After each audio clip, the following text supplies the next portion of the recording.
Let's go next to Nick from St. Louis, Missouri. You're on the air.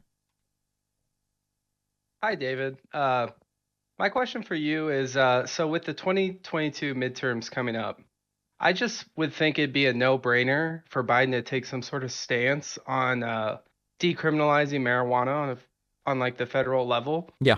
Uh, I just think that'd be an easy layup for Democrats to, make a comeback since like everyone's saying that they're going to get slaughtered in the 2022 midterms. So, what's your opinion on that? I completely agree. This sort of came up a little bit on the show last week. I think that it would be an easy, obvious net positive for Biden to push decriminalization.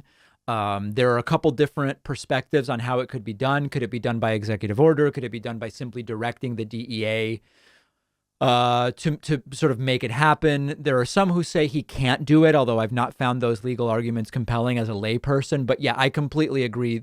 There are people who would be mad at Biden decriminalizing cannabis, but it would be an obvious net positive, and I think he has very little interest in actually trying to make it happen.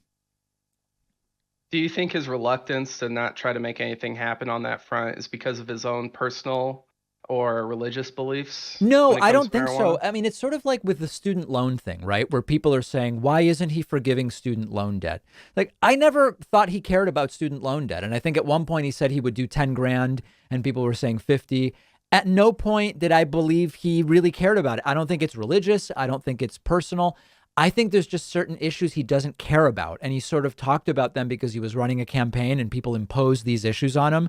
I just don't think he cares. I wish I had something deeper, but I think it's that simple.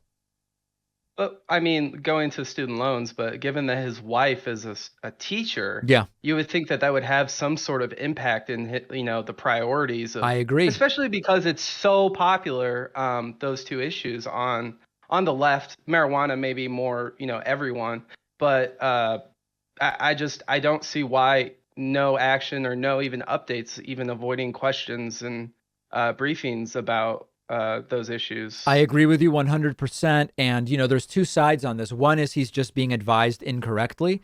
The other one would be there are downsides you and I aren't thinking of. And that's why he's staying away from these issues. It's probably a mix of both. Okay, well, thanks for answering my question, David. All right. My pleasure. Great to hear from you.